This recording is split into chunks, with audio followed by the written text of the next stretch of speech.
What's going on, everybody? C4 here again, bringing you the best mock draft series on YouTube. It's not even close. Continuing with the Saints, and we're hitting them up with a 7-round mock. The New Orleans Saints.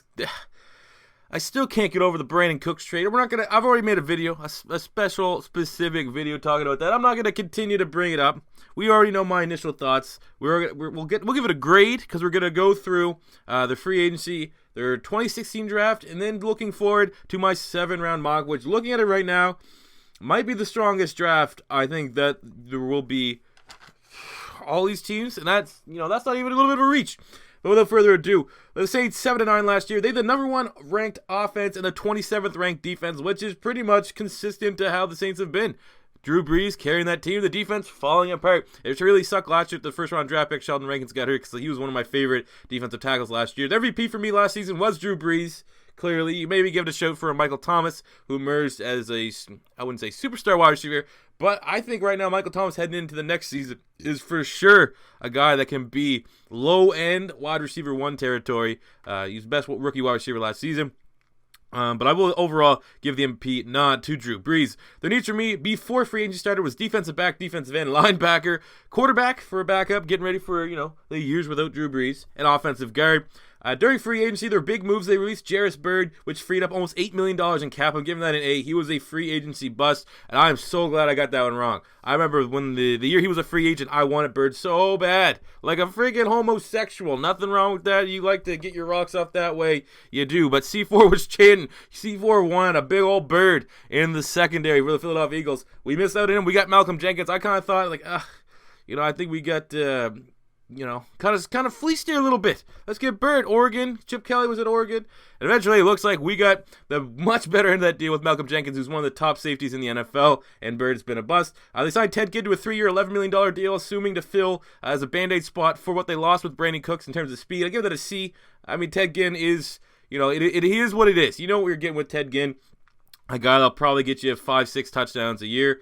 They signed Larry Warford, which is a great move. 4 years, $34 million. Had a big year last year with the Lions as an offensive guy. I give that a B. Exactly what they need, addressing one of the needs. They re-signed Nick Fairley to a 4-year, $28 million deal. I'm giving that a C+. Fairley, it just seems like after, when his tenure at the Lions came to an end, it looked like he was getting ready to bounce from the league. But he resurrected his career a little bit with the Saints, and he is a big-time help there on the defensive line. And then, obviously, they traded Brandon Cooks in a 4th-round pick to New England for a 1st and a 3rd.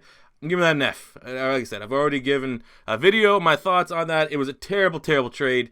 I can't believe they did that. Now they have to live with it. So now looking at the 2016 draft to get an idea of how this front office likes to draft in 2016. When it happened, I wasn't a huge fan of their draft, to be completely honest with you. And overall, they didn't have a bunch of picks, but they made the most out of it. So in the first round, pick 12, they got Sheldon Rankins, who unfortunately got injured, but I still think the ceiling's incredibly high. And the potential of having a Rankins, Nick Fairley defensive front in the interior is going to be big next year for the Saints, taking another step on the defense side of the ball. Second round, they got Michael Thomas, who was debatably the best rookie wide receiver last year. I think, personally, in my opinion, he was. He's a beast. I personally wasn't sold on Michael Thomas at Ohio State. I can be wrong every now and again. I will certainly admit that I was wrong on Michael Thomas. He was phenomenal. Then the second round pick, they got Von Bell, the safety, and I assume Von Bell, his ability gave them the luxury to get rid of Jarris Byrd this offseason, and I assume he'll be a starter. And in the 4th round, they got David Onyemata, the Canadian from the defensive tackle from Manitoba. Great rotational depth to have there. And in the 7th round, they got Daniel Lasco, the running back from California, who I had mocked to Philadelphia in a couple mock drafts. I don't necessarily think he's got many snaps, but he'll be more so a special teamer with some upside, but I think for the most part, he'll probably won't make it too much far from special teams. But originally, when the Saints had their mock draft, or their draft story, I was like, all right, not bad. I got Rankins, who was my favorite defensive tackle. Outside of that, a little bit skeptical, and they hit it out of the park. They had a very strong draft. So let's see if they could do that and repeat that success here in 2017. So let's jump right into the 7-round mock. So in the first round, for the New Orleans Saints, pick 11, I have them selecting a linebacker that instantly, in my opinion, would be the number 1 linebacker on their team right now. And that's going to be Reuben Foster from Alabama, 6 feet tall, 230 pounds. Everyone knows what happened at the combine. We got sent home after an altercation. Not really. Altercation always sounds like there was physical violence. It seemed like he was just yelling at a hospital staff guy. which is completely understandable given the situation. A lot of people said that it wasn't really going to affect his draft stock, so I'm laughing here with the Saints. A lot of people had Solomon Thomas mocked here, but obviously he went a couple picks before. So Reuben Foster is the next best. You gotta go defense. This has to be a defensive heavy draft where I think you may be able to recoup one type of player, which you'll see with the next pick. But I think right now, considering Donnell Ellerbe, Craig Robertson, and Antone, can't fucking pronounce his name, Stephon Anthony. There you go.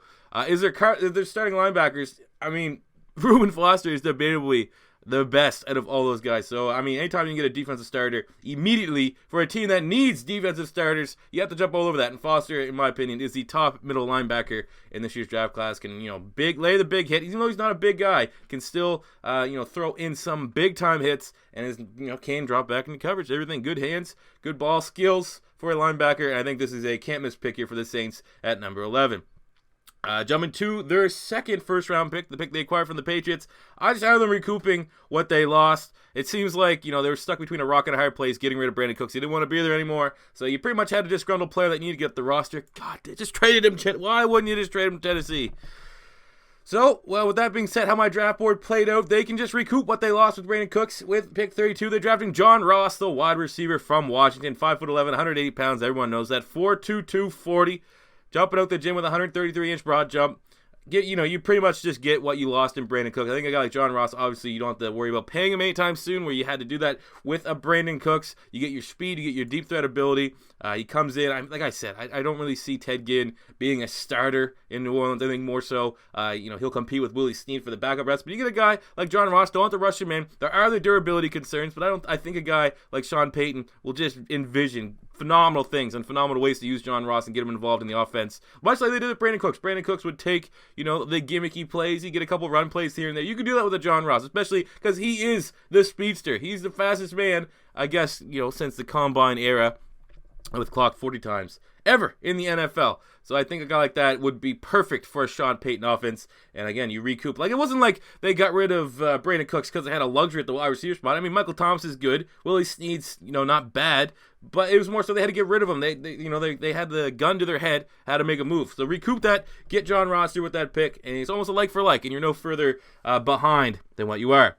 So jumping into the second round, pick 42, staying with the University of Washington, I am selecting Kevin King, the corner from Washington, 6'3", 200 pounds, big, rangy guy. Some people are saying he may be able to play a little bit of safety, which, I mean, he does have the size, but I think more so he will make his living on the outside as a starting corner. Again, a guy, they really need help in that secondary. P.J. Williams is currently a starter. I mean, Delvin Breaux was a pleasant surprise, and I think he is a very solid starter. Not an elite shutdown guy by any means.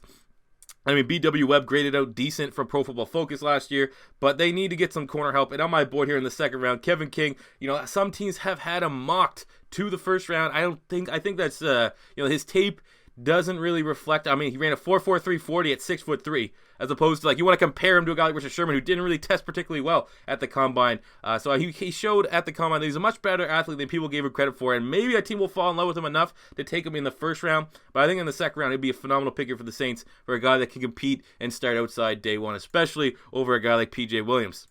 So, P.J. Williams, no slouch either, coming out of Florida State, but, I mean, he's not a guy that I would be confident starting the outside versus a big, lengthy guy like Kevin King.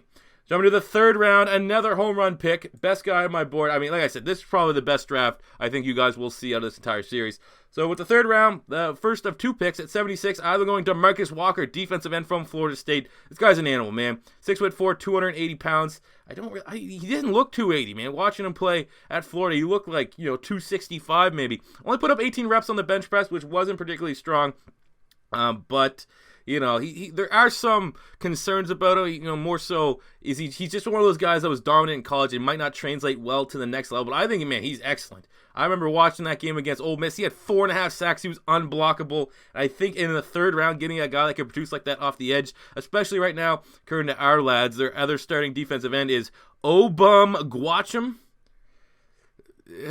They got Alex Okafor in free agency, but at the stage right now, you need another edge rusher from Cameron Jordan. And I think a guy like DeMarcus Walker in the third round can immediately compete for a starting spot. I think, he has this frame already to play in the NFL. It's more so, the technical side of things that he isn't really the best at right now, I guess. Trying to find a proper way to really describe him. But I think in terms of upside and value in the third round, a guy that can come in and compete right away for a starting defensive end spot in the third round, you got to jump all over that when you can. And adding another beast, man. Reuben Foster, Kevin King, and DeMarcus Walker. That's one hell of a third. And we're not even done. Pick number 103 in the third round. The second one. We have a guy that, was probably going to go in the second round at some point. Had an off-field issue. I think it was a assault or some sort. Not exactly sure what it was. I think he pled not guilty. We don't know how those things work. It's just going to be a cloud that hangs over him the entire draft process. But another big-time hit here for the Saints that, might be able to overlook the off-the-field issues because it's such a need for them. I have them going at 103. Jordan Lewis, the corner from Michigan. Nickel corner, had a pretty poor combine. I think him and Tease Tabor didn't test well, probably the bottom two guys. I mean, he was undersized at 5'10", 190 pounds, ran a 4'5", 440 for a guy projected to be a nickel in the NFL. A lot of people thought, he had to be a little bit quicker than what he tested, but I still think a guy like him can come in and compete and immediately make that Saints secondary a lot better than what it is. I think the little speed that he had doesn't really reflect a true nickel corner, but I think, if he gets on a man cover team, and I think the Saints run a little bit of man cover, somewhat versatile. We all know Dennis Allen, bust at Oakland, but he's not a terrible defensive coordinator, working with what he had there, kind of trying to make chicken salad out of chicken shit with the lack of talent on the Saints defense. You got to go over and get a guy like Jordan Lewis. You overlook the off-the-field things and try to get a playmaker here. In the third round again, man, that would be 1, 2, 3, 4 guys that can immediately start and improve that defense right away in the draft. That's really, really good for them. So then moving to the 6th round pick, 196, I have them addressing some depth on the offensive line, and it's getting Kyle Callis, the offensive guard from Michigan at pick 196, 6'4", 310 pounds.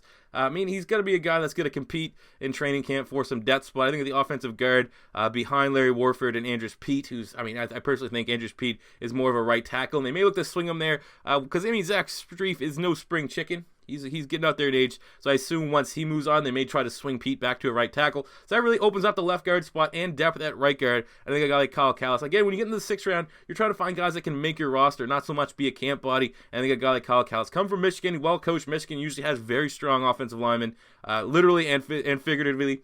Could be a good pick here for the Saints. And finish with the draft, just best player available in the 7th round. I hate to see him fall this far, but he had a pretty... not great combine, but he was very, very good at Florida. So in the 7th round, pick 229, they're going to Brian Cox Jr., defensive end from Florida, 6'3", 265 pounds, 4'8", 940, 16 reps on the bench press. I think a guy like him, situational edge rusher, again, continuing to build up on the defensive line. I think their end spots really lack depth, to be completely honest with you. As I'm not a Saints fan, I'm an Eagles fan. So if you're a Saints fan and you find difference of opinion, feel free to let me know in the comment section below. But I think a guy like Brian Cox more so can contribute on special teams as well in the 7th round. Again, much like the 6th round. The 6th, 7th round is usually where you try to get special teamers and guys that might have a little bit more upside than just end up being on the practice squad if you really fall in love with them. And I think a guy like Brian Cox presents tremendous value here in the 7th round. As a Gator fan, I think you can come in and have him compete for some rotational snaps for sure. So again, defensive heavy draft for the Saints, which is what they exactly need to do. I see them obviously really replacing what they lost in Brandon Cooks with John Ross. But for the most part, I think a lot of these guys on the defensive side of the ball will make a lot of Saints fans happy. So let me know what you think about it in the comment section below. But that will do it for here today, guys. As always, if you're the first time stopping by, don't be afraid to hit that subscribe button. Smash the like button if you enjoyed. Leave a comment in the comment section. And until next time, it's C4 remind you these are the best mock drafts you will gonna find on YouTube. And thank you for watching. 100 likes on this video. And tomorrow, we will upload the Arizona Cardinals. All right, guys. Peace out.